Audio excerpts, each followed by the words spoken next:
સુરતમાં મેટ્રોની કામગીરી ફરી એકવાર સ્થાનિકો માટે મુસીબત બની છે। શહેરના શાહપુર માછલીપીઠ વિસ્તારમાં એક બિલ્ડિંગની બહાર અંદાજિત 22 ફૂટ ઊંડો વિશાળ ભૂવો પડતા ફફડાટ ફેલાયો છે। આ જ વિસ્તારમાં ત્રીજી વખત ભૂવો પડવાની ઘટના સામે આવતા લોકો ધ્રુજી ઉઠ્યા। અગાઉ અહીં એક બિલ્ડિંગ ખાલી કરાવવી પડી હતી અને થોડા દિવસ પહેલા જ લગ્નનો મંડપ ભૂવામાં ગરકાવ થઈ ગયો હતો।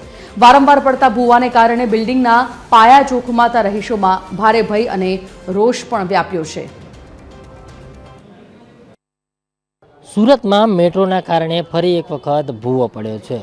સુરતના શાહપુર વિસ્તારમાં ફરી એક વખત મેટ્રોની કામગીરી દરમિયાન જોઈ શકાય છે ખૂબ જ ઊંડો ભૂવો પડ્યો છે। મકાનની એક્ઝેક્ટ નીચે આ પ્રકારે ભૂવો પડ્યો છે અને કહી શકાય કે જે પ્રકારે આખું મકાન છે તે આમની અંદર પડી શકે છે તે પ્રકારની અત્યારની પરિસ્થિતિ ઊભી થઈ છે। ખાસ કરીને આ વિસ્તાર છે શાહપુર અને માછલીપીઠ વિસ્તાર છે કે જ્યાં કોન્ક્રીટ નાખી અને આ ભૂવો પૂરવાની કામગીરી કરવામાં આવી રહી છે। પરંતુ મહત્વની વાત એ છે કે જે પ્રકારે અત્યારે જોઈ શકાય છે કે આખું ઘર તેમાં ગરકાવ થઈ જાય તે પ્રકારે ખૂબ જ ઊંડો ભૂવો છે તે પડ્યો છે અને તેને જ કારણે લોકો જે છે તેમાં ભય સ્પષ્ટપણે જોવા મળી રહ્યો છે।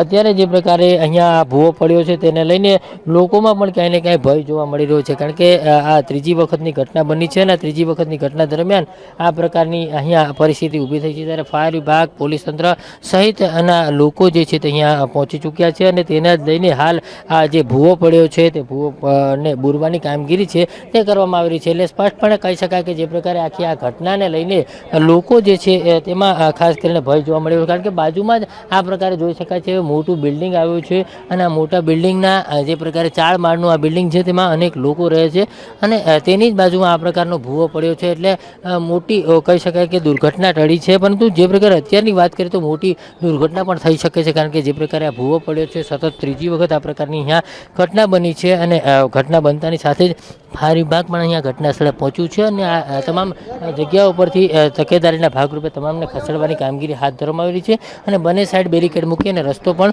બંધ કરી દેવામાં આવ્યો છે। ફાયર અધિકારી છે એમની સાથે વાત કરીશું। સાહેબ, શું કહેશો, કઈ રીતનો કોલ મળ્યો હતો અને કઈ રીતની તેની પરિસ્થિતિ? અમને ફાયર કંટ્રોલમાંથી એવો કોલ મળ્યો હતો કે જૂના મકાન નીચે કંઈ ભૂવો પડ્યો છે। ઘટના સ્થળ પર આવીને તપાસ કરતા થોડો કાળો ઊંડો ભૂવો દેખાતો હતો, એટલે ઝોનવાળાને બોલાવ્યા, ઝોનની ટીમને બોલાવ્યો છે, મેટ્રોની ટીમ આવી છે, મેટ્રોની ટીમે કામગીરી ચાલુ કરી છે। હમણાં આજે મુસ્કાન એપાર્ટમેન્ટ ત્યાંથી ટનલ ઓલરેડી પાસ થઈ ગયેલી આગળ। હવે ટનલ આગળથી આ બિલ્ડિંગ નીચેથી પાસ થઈ, આ બિલ્ડિંગ જર્જરિત છે, એમાં નીચે પહેલાં અસલના પહેલાં પાણી ટાંકા બનાવતા હતા તે ખુલી ગયું, ત્યાંથી આપણે માસ કોન્ક્રીટિંગ કરીને બધું ભરી દઈ શકું।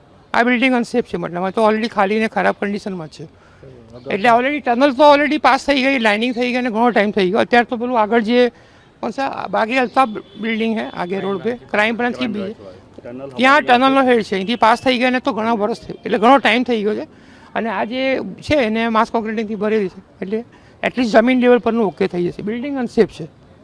બિલકુલ, જે પ્રકારે અહીંયા આખી આ ઘટના બની છે તેને લઈને હાલ કોન્ક્રીટ છે તેમનું પુરાણ કરવામાં આવ્યું છે અને કોન્ક્રીટથી આખી આ બિલ્ડિંગ છે તે પૂરી કરવામાં આવશે અને આ જે ભૂવો પડ્યો છે તે ભૂવો પૂરી અને આગળની કાર્યવાહી છે તે કરવામાં આવશે, કારણ કે ત્રીજી વખત આ પ્રકારની ઘટના બની છે અને આ ઘટના બનતાની સાથે તાત્કાલિક તંત્ર જે છે દોડી આવ્યું છે, એસએમસીને બોલાવવામાં આવ્યું છે, ફાયર વિભાગ તેમજ મેટ્રોના અધિકારી તમામ અહીંયા પહોંચ્યા છે અને તમામ અહીંયા અત્યારે આ ભૂવા પૂરવાની કામગીરી જે છે તે કરી રહ્યા છે।